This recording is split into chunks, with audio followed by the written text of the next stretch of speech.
Welcome back to Delta Waterfowl's The Voice of the Duck Hunter podcast. If you've ever considered carving and hunting over your very own duck decoys, today's episode is for you. I'm joined by two tremendously gifted decoy carvers, Pat Gregory and Rick Pierce. We discussed their personal journeys as hunters and carvers before taking a deep dive into how-to carving topics such as different types of wood to carve from, necessary tools for first-time carvers, carving and painting basics, best species for first-time carvers, and the most common carving styles to choose from. With that introduction, let's bring in today's guests. Pat Gregory and Rick Pierce, welcome to the Delta Waterfowl podcast. Thank you. Good to be here. Thanks. Appreciate the opportunity. Yeah. So just so people can train into a particular voice, Pat, why don't you say hi? Hi. Hello. Pat Gregory. Rick, why don't you do the same? Good morning, Rick Pierce. Right on. So both of these gentlemen are to my left. Rick is farther to my left than Pat. I think I did that intentionally. I heard Rick's a scary guy. I wanted to be farther away from him. Well, I'm left-handed, so I'm used to sitting on the end of the table so that I don't elbow anybody. No, that's good. That's good. So, hey, we're here to talk about decoy carving. That is, just for your guys' benefit, I'm not a carver. My dad wasn't a carver. But old wooden decoys was a huge part of my childhood. My dad worked for a newspaper in Eau Claire, Wisconsin. He got free classified ads, and so he collected old BB gun and pellet guns and old wooden decoys. So I could tell you, we could do a whole podcast about the ways that my dad found old decoys, hanging in somebody's barn, and it was amazing. But yeah, obviously someone carved, those original decoys before there was that mass production. And so it is something that's near and dear to my heart. So we're going to talk about you guys. We're going to talk a little bit about, we'll mix in that conversation, obviously the tradition, and obviously the necessity. This is all born out of necessity.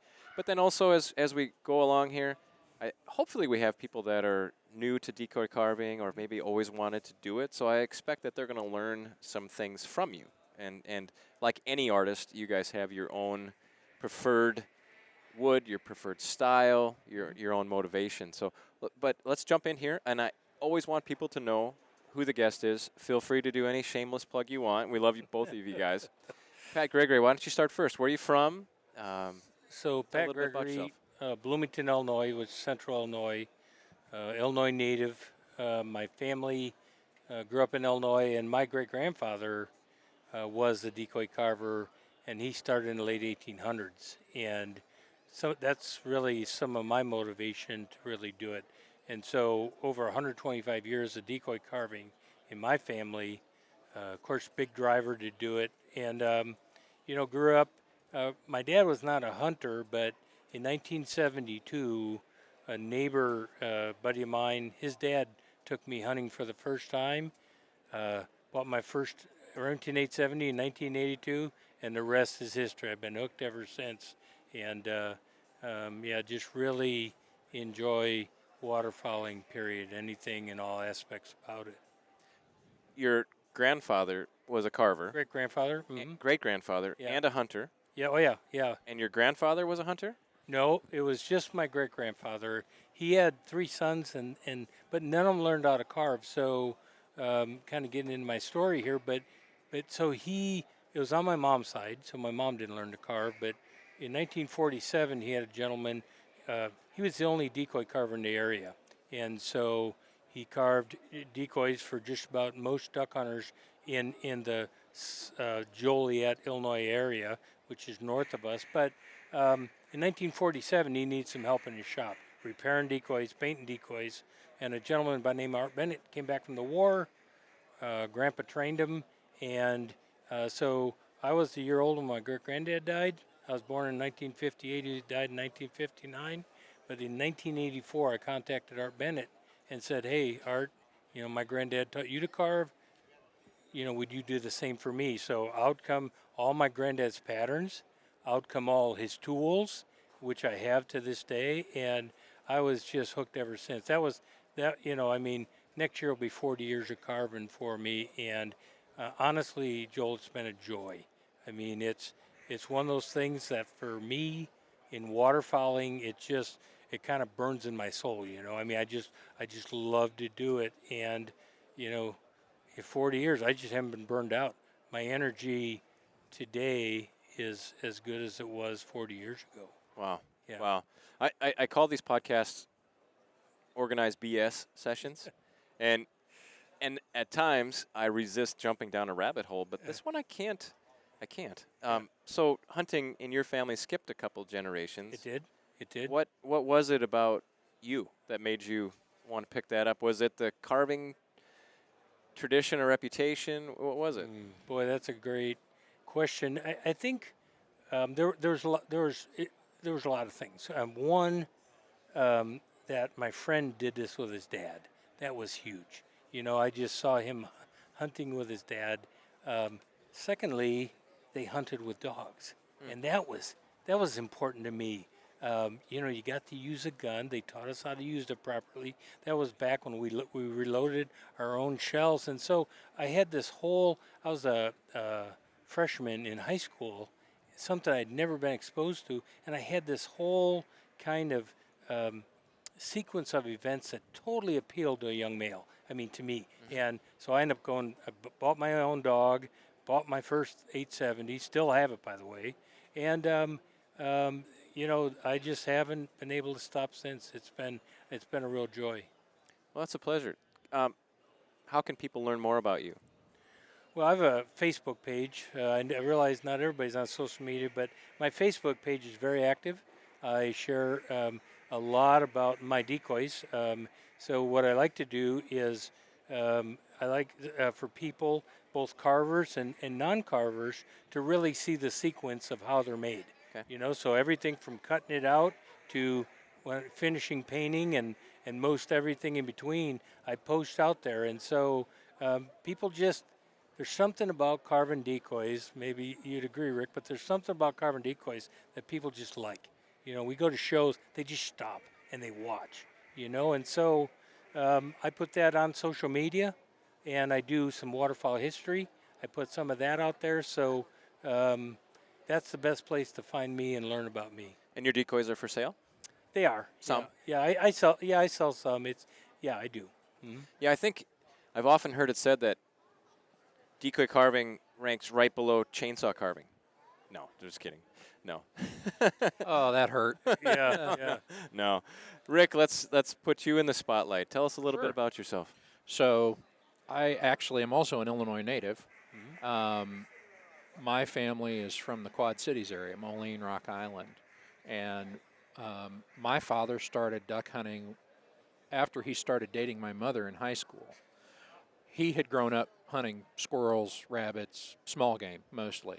And that was what his father hunted and his grandfather. And then when he started dating my mother, her younger brother had a place to duck hunt but couldn't drive. Okay. So he said, hey, if you can drive me, I've got a place that we can go duck hunt at. Sure. Well, that started him kind of down the path, and then he started carving because he wanted to collect antique decoys. Mm-hmm. So kind of like your dad's experience, my dad wanted to start collecting the antiques, and somebody said, well, if you start carving decoys, you can sell the decoys and buy the old ones. And this was early, mid-1970s, and my father was a firefighter. So, pretty middle class, upbringing, but that's where he started. He started carving the really fancy textured, decorative, competitive birds. Okay. And I grew up with him going to decoy shows through the Midwest and hanging out. And I was kind of one of the decoy kids from in the mid-late 1970s and things. And I carved a little bit with him early on, and then once I got a little bit older, college life, everything kind of got in the way. And when I got out of college and I was married, I said, I really want to carve my own and hunt over them. And he never did. We always painted our birds. We'd touch up our decoys in the off season, and he bought some foam birds that we painted ourselves down in the basement and things. And that was always an amazing thing to me. And this was really, when I started, it was kind of before the lifelike decoy movement. So I said, I can carve poses and attitudes and things that I want to carve more than the $30 a dozen aqua keel tin soldiers. This is kind of what we jokingly talk about with some of the plastic decoys, especially from that time. And so I drew up some patterns, and my first dozen or so were actually from 2x8 Western red cedar for the bodies, and I had some heads. Dad had some stuff down in his shop. He had kind of quit carving the decorative stuff. He got a little burned out. Everybody wanted the same bird, the same posture, and you can only do that so many times before you get a little burned out. And so I started, and I did my first dozen, and I thought they looked fantastic, and I hunted them, and then, you know, I went and talked to Dad, and he's like, okay, do you want to be better, or do you want to learn, or do you want to just kind of learn on your own? And so we sat down, and he helped me along the way, and then that fired him back up to start doing some more gunning birds as well. Okay. So it became a family activity. Yeah, in a way. He lives in northern Wisconsin, and I live down here in Arkansas now, and I have lived here for 30 some odd years. I came to college down here and never left. So it's too hot for me here. Well, you know, and the funny thing is, when I'm down here, Arkansas has a fantastic duck call history, but there's not really a decoy history because it was all flooded timber and things like that. So it doesn't, but Louisiana has a decoy history. Mm-hmm. And then Illinois River and East Coast, Michigan was kind of that. But for some reason, Arkansas just really didn't or doesn't. But so it's kind of nice being unique, and there's a handful of us in the state who carve, but that's kind of my background with it. Yeah. Well, I think I understand you guys. I was born and raised in Wisconsin, right. So there's that whole Great Lakes, Upper Midwest area Sure. that it's hard to describe it, but I know it when I see it. You know, there's just a certain way of looking at things. Sure. So yeah, no, this is very fascinating discussion. So I think what I'd like to ask you guys next is, and this is probably a really tough one to answer because it's a huge question. What do you like most about carving? And I think you touched on some of the things, but I think is it the tradition? Is it the I made this? Is it therapeutic? You know, Pat, why don't you go first? What do you like most about decoy carving? Yes. I mean, it's all that. Don't make me choose, right? Well, you know, I've with my family history, Joel, I love the history part of it. The history really drives me. It's what kind of got me into the Delta decoys.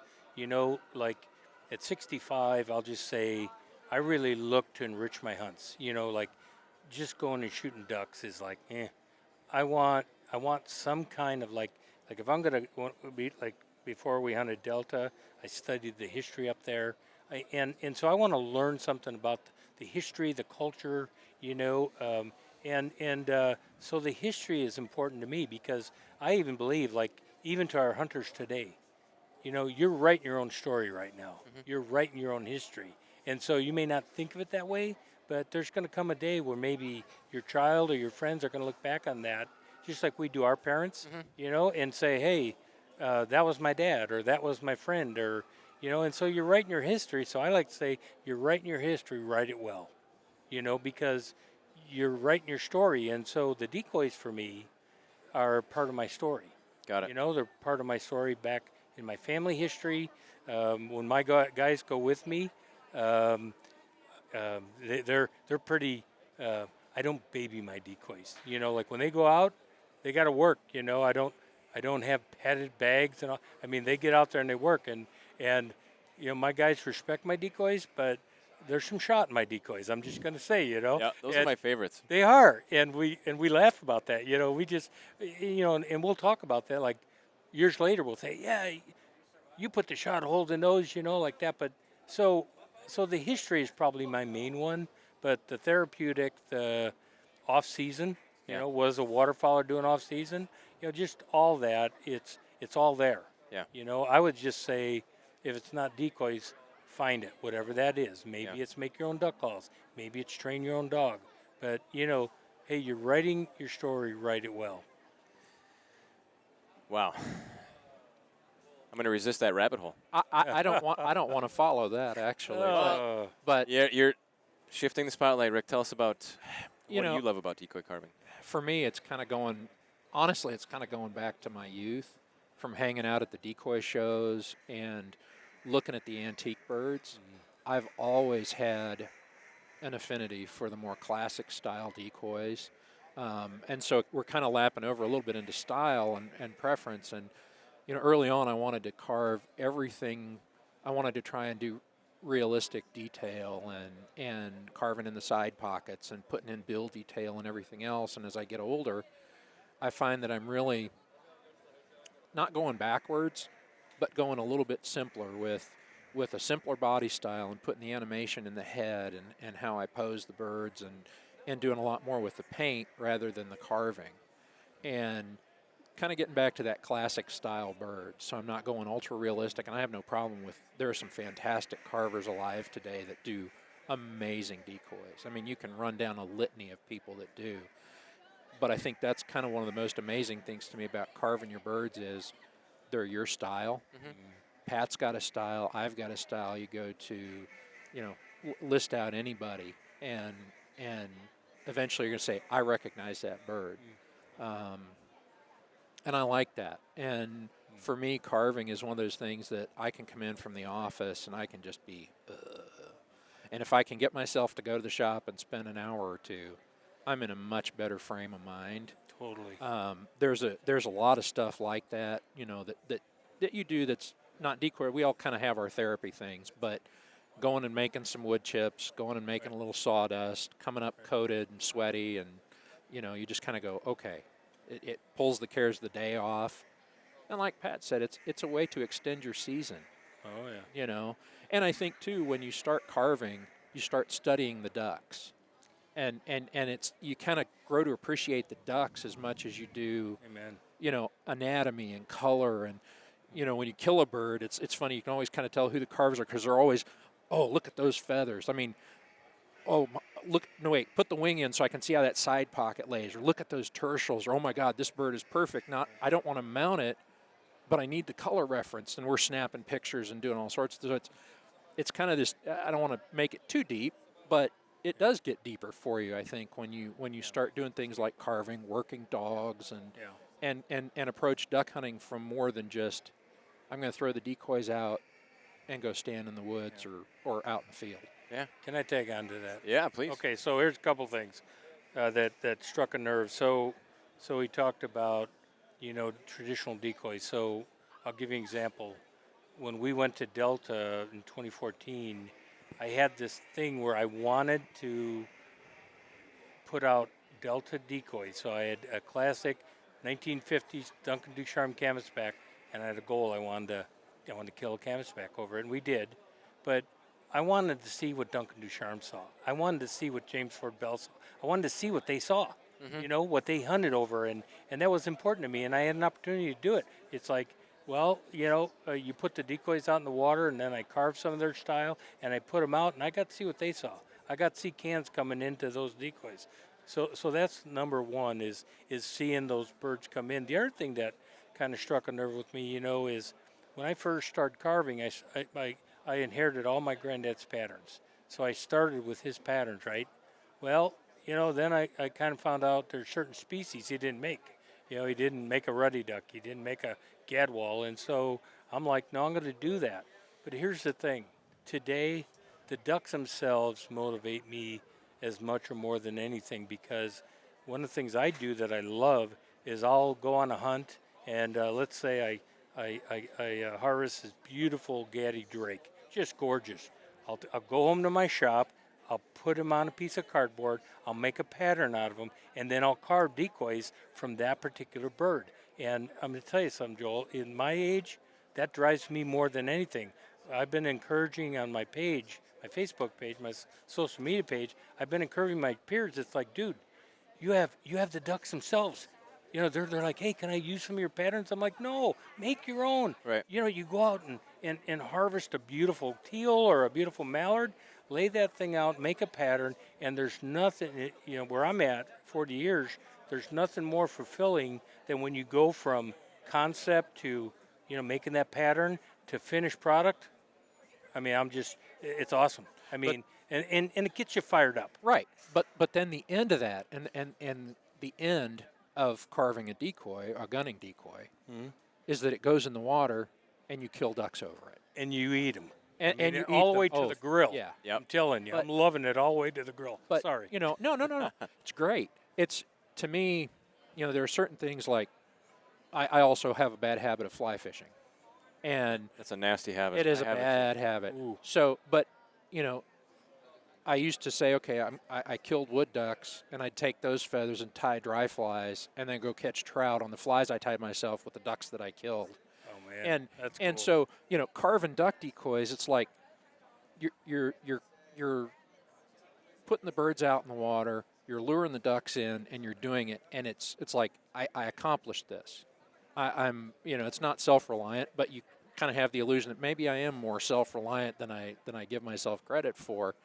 But it's just it's really an amazing thing, and talking about patterns, I think everybody at some point, and what I love about antique birds and other even modern carvers' birds is you get to see how they see a duck. Yeah. You can look at the Ducharme birds, and initially you kind of think, those really aren't how I see a canvasback, and then you put them in the water, you go, that's a canvasback.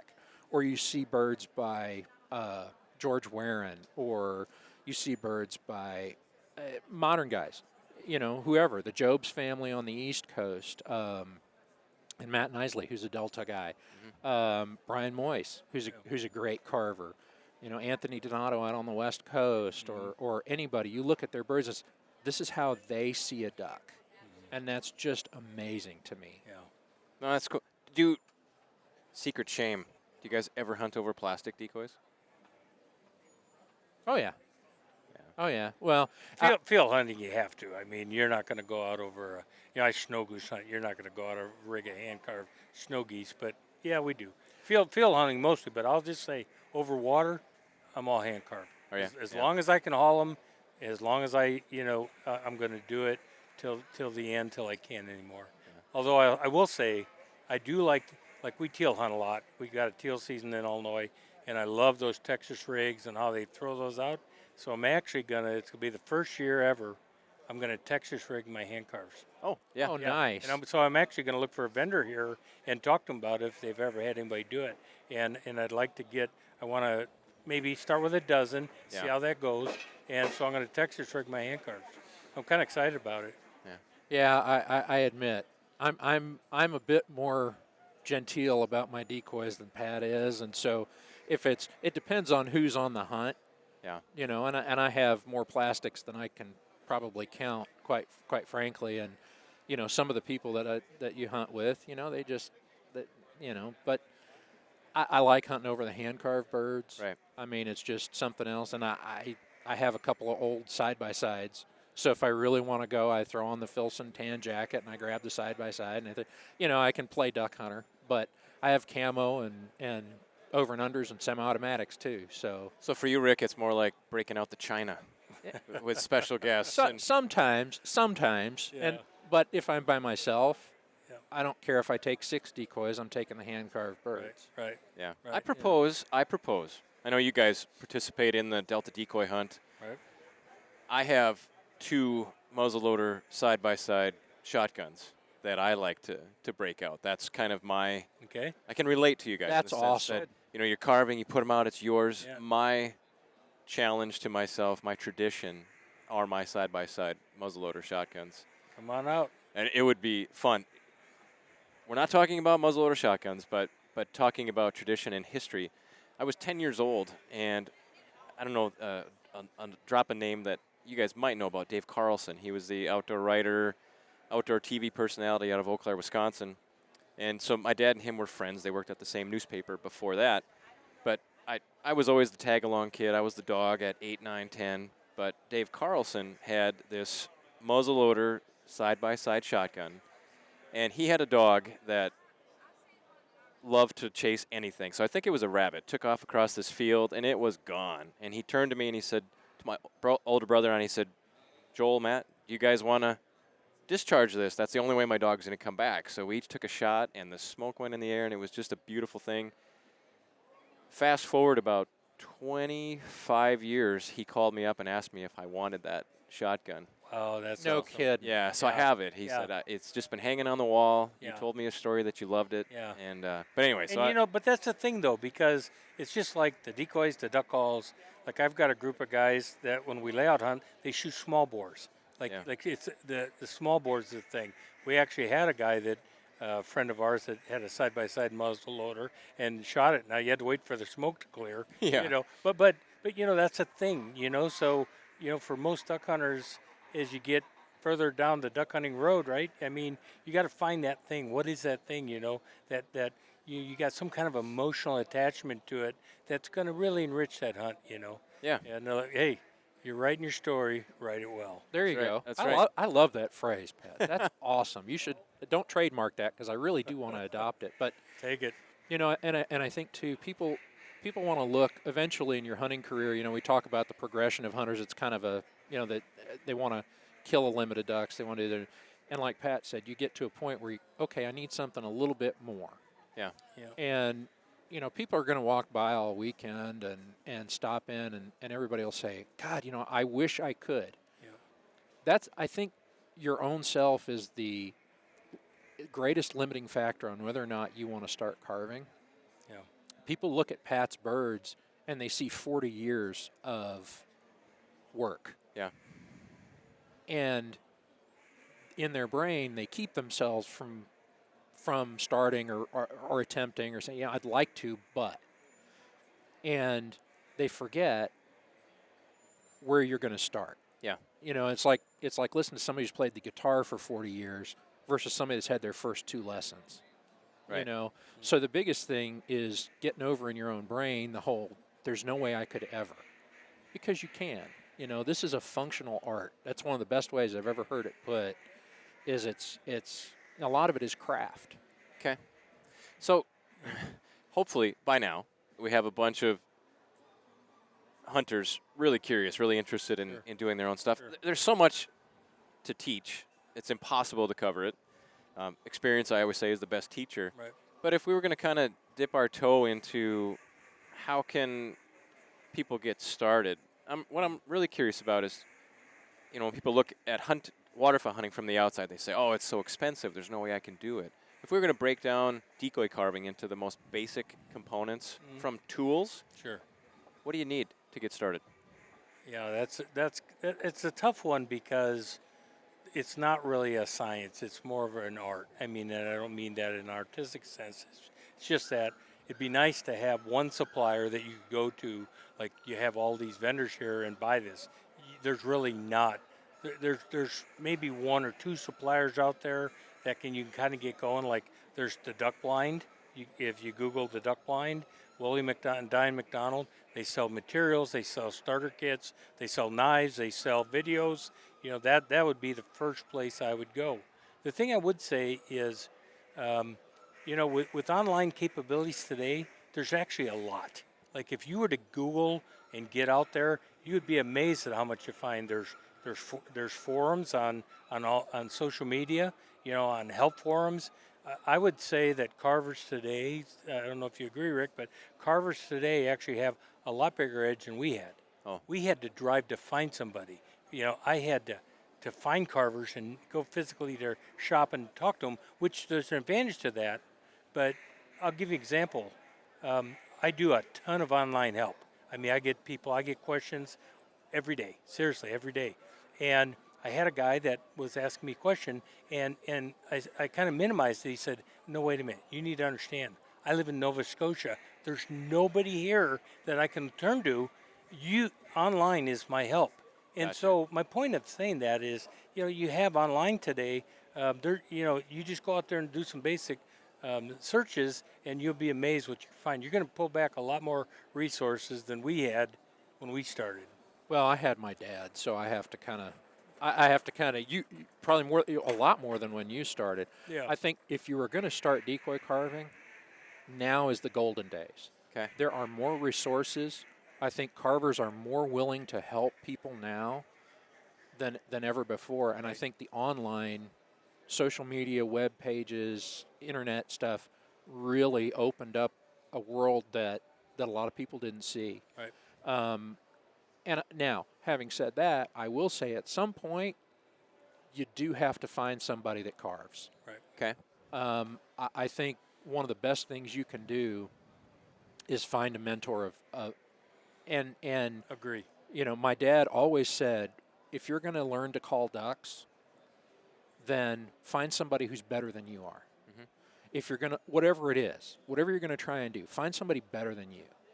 And so it's the same way with carving. Find somebody who's a carver, because you're going to learn a lot more in spending 2 weekends with them than you will 6 months on your own. Right. Okay. And but the resources in terms of, hey, I'm interested in this, where can I go? Social media, my God, there's pages everywhere, and you know there are forums on internet pages still. Most people have migrated to social media, but there's still a few forums here and there, and you know there are several books have been written. You can get books, and you can go on places like Alibris now, and you can get books that were 60, 70, 80 bucks when we were trying to start out. Right. You can get for $15 Right. or less shipped. Yeah. So, you know, there is a wealth of knowledge out there, and people now are more willing to share it than ever. Tools can be tough. I will say this. So even within tools, you have to make it. You don't have to really make a choice, but you have to think this through. Am I going to go power, or am I going to go hand tools? Okay. Or am I going to both? You know, and you're going to need some experience before you do that. So that's where I would agree with Rick in that. You know, to find a carver, you know, like I use a low power. I mean, obviously I have to use a bandsaw. I've got a drum sander, you know, but I use hand tools when appropriate. You know, I still use some of my great granddad's hand tools. So, but that's where you're going to have to get next to some experience and just do it. But I'll say this: the duck hunter has the advantage because you already know ducks. Yeah. It's easier for me to teach a person wood carving techniques than teach you ducks. If you don't know ducks, we're in a hurt, you know. And so because you already know ducks, you know, I run with a couple of biologists back home. I said, you guys, you'd be great carvers because you're around ducks all the time, you know. But it's easier for me to teach a person that knows ducks wood carving techniques and painting techniques versus a person that might know a little bit about wood paint. And now I got to teach you ducks? No, that just doesn't work. So the duck hunters already had an advantage because they know ducks. Yeah, and the startup expense can drive people away. Yeah. I mean, if you really wanted to look at my shop and say, oh my God, you know, there's another one is I could never afford all of that. Well, I didn't go out and just load it all up in a trailer and bring it home. This is years worth of work and swap out and trade and things. And you know, again, finding somebody, and in places like Arkansas, it can be difficult, or Nova Scotia, or some places, but some places there's a huge decoy history that you can find it pretty readily, you know, and I mean, if somebody's within 3 or 4 hours, people don't think anything about driving 3 or 4 hours, and I've made offers to people before, come to my house, spend a weekend, you know. Nice. I got a spare bedroom. We'll go down to the shop, and by the time you leave, we'll at least have a good one, you know, roughed out or whatever. Right. And a lot of carvers are willing to do that, and they'll let you try tools, and they'll let you do things so you can kind of get a feel for it before you say, I'm going to spend $400 on a Fordham rotary tool, or I'm going to spend this, or I'm going to go find these Well, things. yeah, if someone was wanting to become a carver, they would learn so much from you, but if they looked at all of your equipment, yeah, it probably would look like a giant wall to heaven that they couldn't get over, only because you've accumulated that over time. It's your passion. It's what you invest in. And, you know, we talk a lot about hunter recruitment at Delta, recruiting new hunters, trying to flatten that trend of hunter loss. But we spend time, I think, as avid hunters, you know, we have all these decoys, we have boats, we have all kinds of gadgets that we don't really need. Right. But because it's a passion and because duck hunting is only a couple months of the year, you buy all these things, you research and you upgrade. But at its very core, a gun, some knee boots, and some shotgun shells, and you can go harvest ducks. And I suppose there's a parallel to that, but yeah, duck hunting is very much mentor-based. It's probably the most effective way to take up duck hunting is to find a mentor. Same thing with decoys or carving your own decoys. One of the questions that I always come up with is, I think you guys, if I understand it right, you each have your own. You have your favorite or preferred medium, your favorite type of wood, whether it's cork or white pine or anything like that.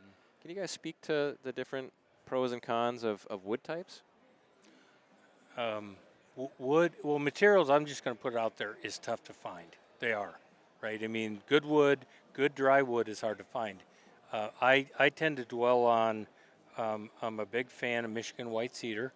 Okay. Okay, all comes out of the UP. Good, very lightweight, very rot resistant, good body wood. I tend to prefer white pine for heads. It's a little stiffer, not as brittle. You know, you're not going to splinter a bill as easy. And I also use cork. I mean, I probably back in the late 90s, I got into making. They have two grades of cork. They have a black, the black icebox cork. It's what they call a 910 grade cork. You got to seal it. It's a little tougher to work with. It's dusty. But then they have a 13, 14 grade cork, which is like the old bulletin board, the tan cork. Okay. Very good. You know, shape's nice, and you can buy a sheet of that. You know, I've worked with many students where they buy a sheet of cork. We buy a board of basswood, and you know, I'm big on set yourself a goal, okay? Because I think making decoys can teach you something. And what I mean by for a duck hunter, what I mean by that is, you know, I build rigs. So I have a teal rig, I have a duck club rig, and when certain birds are coming down the flyway, I even swap out species. So like when the gadwalls are getting here, I pull the wood ducks out because the wood ducks are gone. I put gadwall in, and so you can do that when you make your own decoys. Now you could do that with plastic decoys, but here's the point: I have different rigs. I have a layout rig, and so it teaches you to manage your own rig. Sure. You know, and you know, where I hunt, I have the availability to have different rigs: a teal rig, you know, puddle duck rig, a diver rig, and so I'm constantly building those. And as sometimes they get old, maybe I'll sell some birds off, and I'll get new ideas and I'll replenish that rig. But I'm managing those rigs. I manage all the rigging for those rigs, and honestly, I know where those rigs are at. I know what I need to add to them, and so it kind of makes you a better hunter to manage that. Now, what materials? You know, honestly, most of my personal rig is cork, the bodies. Really? The heads are wood, and a lot of people don't like cork, but I'll tell you what, with my buddies, cork takes shot well. You know, and Yeah. and they don't sink. They don't sink. You can't sink a cork decoy. No matter what. Yeah. And so I don't know. I've got some wooden birds in my rig, but I like high density cork. It carves well. It paints well. It seals well. And cork is pretty readily available. And it's lighter? You know, it's probably about the No? same as white Really? cedar. I mean, I guess. yeah, I mean, it's close. You leave some people hollow their corks and put a bottom board on. Okay. But most people leave their corks solid. Yeah, I do. And then you can't. You can fill them full of shot, and that's about the only way you could sink one, I think. But yeah. I use white cedar also, and I drove up to the Upper Peninsula of Michigan to a sawmill and literally brought about a ton of it back in a load at one point. I use it for the bodies. I use it for the heads somewhat, but I've gotten to where I'm starting to use basswood, linden, whatever you want to call it, for the heads, just because it'll take a little bit more detail in the bills. Cedar's a little bit more prone to splinter. Okay. So when you're really kind of working a bill down, kind of getting that fine, and then all of a sudden it just goes, yeah, oh, I really didn't want to redo this head again. So that's a little bit. One of the species that I've tried to find down here that's native to Arkansas and to Louisiana and the southern U.S. is Tupelo. Yeah. Water Tupelo or Tupelo gum. Very good. And it's a great wood. It's lightweight. It carves well, depending. Some of it can have some issues with grain, but for the and it's kind of a traditional Louisiana wood, and a lot of carvers, and on the East Coast too, love Tupelo, but I haven't found an owner here that'll let me cut any yet. So, and you know, that's the other thing too for a beginning carver. It's not cheap to buy materials. I mean, it doesn't appear that way. Yeah. And one of the things that I've always tried to tell people when I'm teaching them is, okay, we're going to maybe carve a bird this weekend, but if you decide you want to carve decoys, try and carve at least 3 at a time, Right. and 6 is better. Right. Agree. And here's the reason. Totally. And here's the reason. And this is a lesson from my dad. If you carve 1, you're going to sit there with your knife or your Fordham or your draw knife, and you're going to make 1 swipe, and you're going to think, I really don't want to screw this up. And you're going to invest so much in not making a mistake. If you're trying to carve 6, you're going to rough those bodies, and you rough all of them out, and then you take the worst one and take it to the next step, and then you try and make that the best one. And you don't invest yourself in any one bird so much, you start getting muscle memory. That makes so much sense. much sense. Saying, I'm carving. I'm not agonizing. I'm just carving. And so by the time you've finished 3 or 6, first off, you've figured out that species a little bit. You've built some muscle memory. I'm going to carve 6 mallards. So here's, okay, now I've got a better idea, and you can look at, and the other thing is, out of those 6, you're going to have 1 that's fantastic. Mm-hmm. You're going to have 2 or 3 that are really, really good. And then you're going to have 1 that you're like, okay, that's kind of I'll do better next time. And you're going to have 1 that's okay. And then when you go to paint, it's the same thing. You're learning how to paint. You're doing it, and you're not agonizing over every feather or every, what should I do? How should I do this? No, you're painting, and you're learning techniques, and you're building muscle memory. So that's something too that for beginners it's a little hard to say, well, I got to invest that money in a plank of basswood for 6 heads and a sheet of cork for 6 bodies or something. But that's where I say carving multiples will make you a better carver, and have yourself a goal. I'll give you an example. I had two of my buddies that were hunting friends, and we agreed they wanted to each make 6 blue-winged teal for early teal season. And so we went all the way through the whole thing. They got their teal done. We went out on a hunt. We had an amazing hunt the first hunt, and they just absolutely had a ball. And so set yourself a goal. I know, hey, I had kids at home when I started, and I just didn't have as much time as I have now. Well, what I did is maybe you make 6 puddle ducks and 6 diver ducks your first year, and you start to slowly replace your plastics. I'm working with a young fellow right now to do that. He's got a layout rig, and this year his goal is 12 hand cards. So he's going to replace 1 line a year, and in 4 to 5 years his whole rig's going to be hand carved. So just a little bit at a time. The other thing on materials, one thing that I was thinking of when you were talking, Rick, was, forgive me, but these young guys today are really ingenious, and there's a whole culture of foamers, what we call foamers. They get foam, and they literally go to, a lumber supply store, and they buy this foam, and they laminate it, and they either get plastic heads or they carve wooden heads. And when Paul and I went on the Delta Decoy hunt to Ontario, this guy had all foamed. He had 400 foam decoys with wooden heads, and they were amazing. He actually had them covered in burlap and painted them, and so I share that to say there's a lot of ways you can go with this. You can go with hand-carved wood. You can go with hand-carved cork. There's a whole culture of foamers. You go out on the social media, you'll find forums that these guys, they carve foamers. And there's even like the Dixie Decoys here, those you can buy no paint on them. If you just like painting decoys, maybe you paint your own, and maybe you paint a rig and you kill ducks over that. Super rewarding. So There's a lot of angles to go. You opened up another path to go down.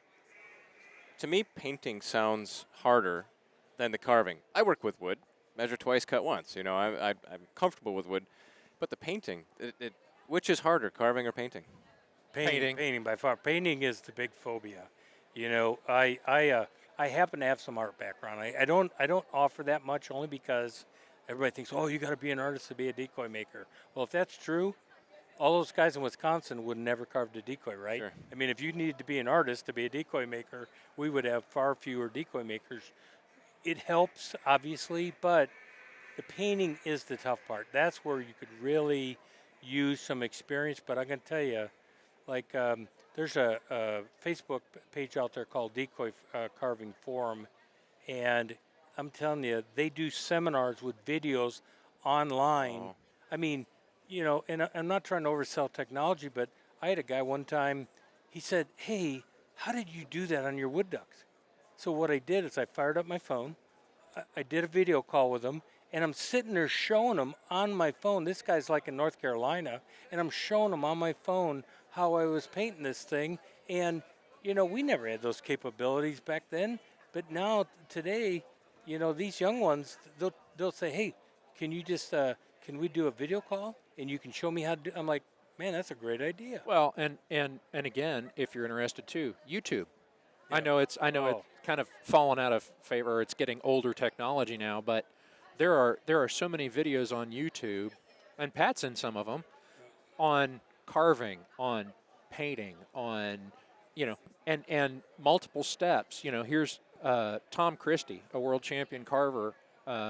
Is he back in Nebraska now? He was in Iowa for a while. I don't remember. Think he's in Anyway, Nebraska. I think he's back in Nebraska, but he's doing step-by-steps on gunning canvasback, on wood duck, on gadwall, on all sorts of different species where it's this video we're going to rough the head, this video we're going to rough the body, this video we're going to, finishing everything else, and then painting. And so, that kind of goes down another rabbit hole of, do you paint in acrylic or do you paint in oils? And I paint in oils because it's my opinion, and people get into shouting matches. If you get carvers together, inevitably it's going to be, are you cork wood, foam, oils, or acrylics, or whatever? And I don't really care. I think you should do with what you're comfortable with. Right. But I use oil-based paints and tube oils a lot because to me it's kind of going back to that classic roots of it. And oil is naturally water repellent. So, sense. but then as they age, they're going to get that kind of mellow patina and things like that, and look a little bit more classic. But I don't sit there and say, well, it's my way is the only way. Yeah. And I think there was a lot of that historically. If you carved with somebody, that's not the right way. Mine is and now everybody's like, do what works. Yeah. So if you go back into early decoy history, where paint is involved, obviously it was a paint brush. Right. But fast forward to today, do you guys use airbrushes, paint brushes, mix of both? I do not. I don't use an airbrush. I guess I'm a little old school that way. Yeah. I'll say this in terms of my techniques, and I'm with Rick. Hey, it's not like it's the only way. It's a way, right? But here's the thing: everything I do, I try to make repeatable. So when I train somebody, like, you don't have to be an artist. Right. I use basic brushes. I try to buy materials, paint, brushes, all that I can get locally. Because if you got to start special ordering stuff, so I'd like to, not that I'm drawing a parallel to Duck Hunters, but I'd like to be able to teach a fifth grader how to paint a decoy. Yeah. But they need to be simple because, even, if you're making a true gunning decoy, in my eyes, I always like to say I've got an hour in the head, an hour in the body, an hour in the paint, 3 hours. And the reason being is because if it's a true gunning, I keep my time down. Yeah. I don't want to get 15, 20 hours in a gunning decoy. Now that's not an indictment on people that spend more time. That's fine. Oh, thank you. That's good. Yeah, no, that's okay. But no. I mean, for me, for gunning decoys, keep it simple. Keep it simple in the paint. Keep it simple in the. So when you smash techniques. it up or shoot it, it's Exactly. And if you have to, I repaint my decoys. So I use it right out of the can, and I do use latex and acrylics for detail, but I get it right out of the can, Sherwin-Williams, and I can match. I don't have to mix paint and all that. So, my technique. Just And that's the great thing about this. It's just, hey, what do you do? Oh, well, and the beginner can find a style or a person or a way that he enjoys and work with it. And historically, it's funny you brought it up. Some of the guys that are most reviewed, their paint jobs, you kind of think, man, they used a 4-inch brush on that, but that's fine. And when you're talking about kids, several years ago, my father sat down with my niece, who was probably 9 years old at the time, and I had a bluebill and a canvasback that I'd taken up there. I sent him up there, and he sat down with her and did the bluebill with her, and used chip brushes, basically just the cheap chip brush, and did stippling on the back for the vermiculation. Got it. And then on the canvasback Drake, for the back, he actually taught her a little bit how to comb, do the traditional combing, and then went back to the stippling brush and taught her how to do the head of a canvasback, the face of a canvasback with the dark and that nice mahogany red with a chip brush. Yeah. And, so again, he goes to this, he takes the decoys to this place, and they're sitting there looking at him, and, well, who did that? And my niece, well, I did those. And so it's kind of that, I can't do it. Well, yeah, you can. You really can. And the short answer is paint is tough. It just is. That's where you really want to get some technical help.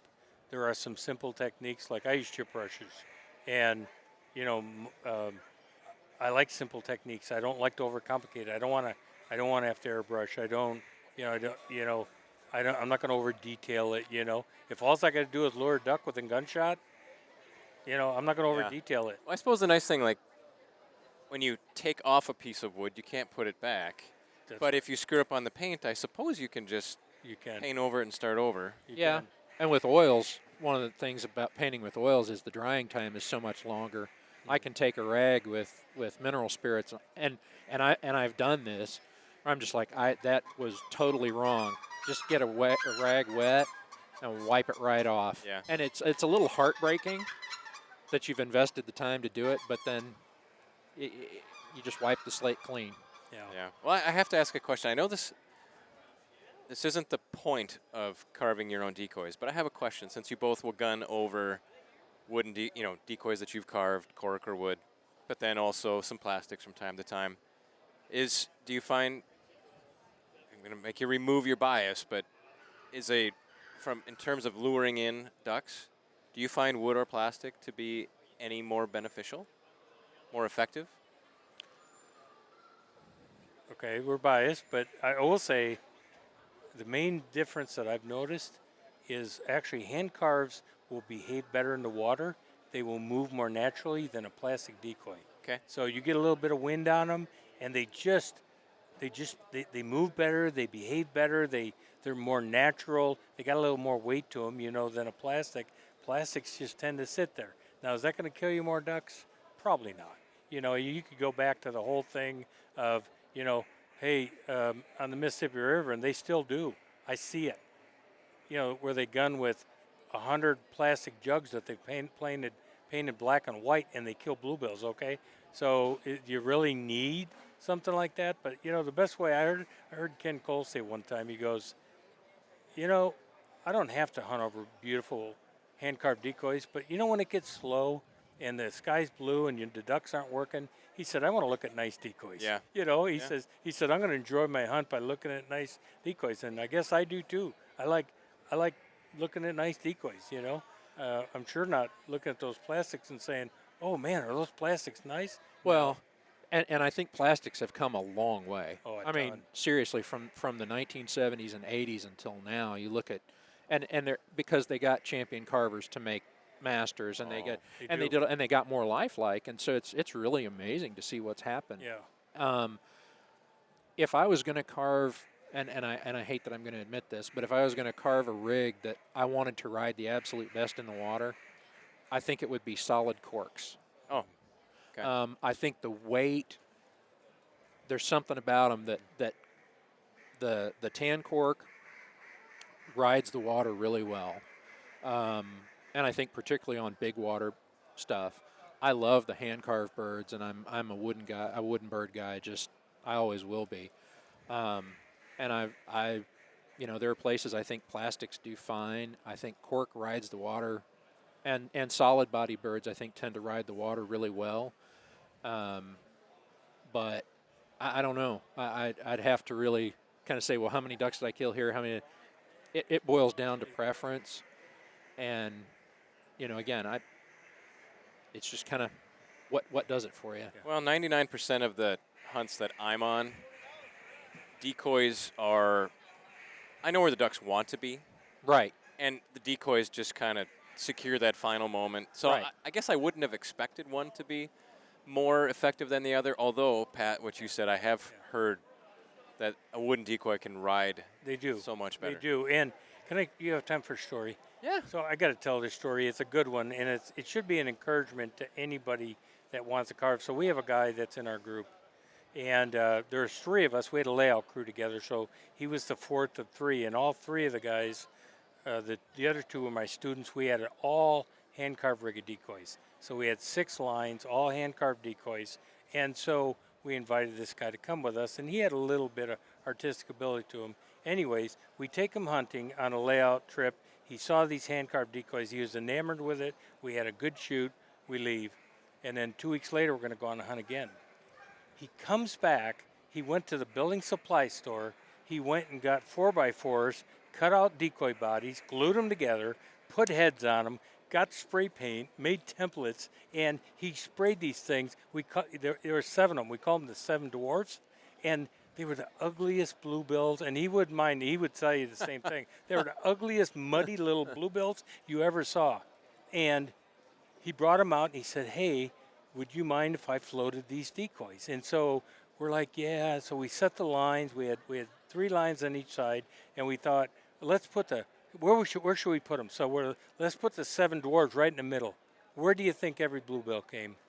To the 7 dwarves. I mean, it was amazing. Yeah. And that guy, now, end of the story is that guy today, he's a phenomenal carver, pursued carving. He's got complete racks of rigs, and he's been carving probably maybe 10, 12 years is all. Yeah. Not that long.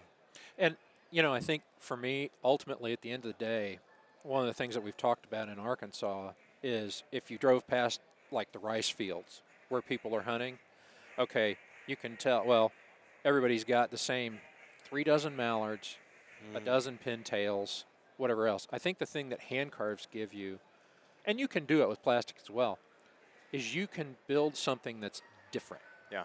And my personal theory is, like my next kind of pursuit is to carve a small rig of shovelers. And I know everybody's going, oh, God, spoonbill, smiling the Hollywoods. Come on, man. But best. But first off, they're fun to shoot. I love to hunt.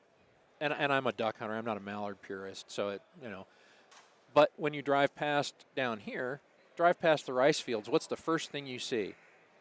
The white on the shovelers and the pintails. Yeah. And then you see, there's mallards, there's gadwalls, whatever else. So to me, setting up something that I can create that illusion of, and something that's different from every other rig that they see, is really the important thing. That makes a lot of sense to me. It really does. Yeah. We were another quick one.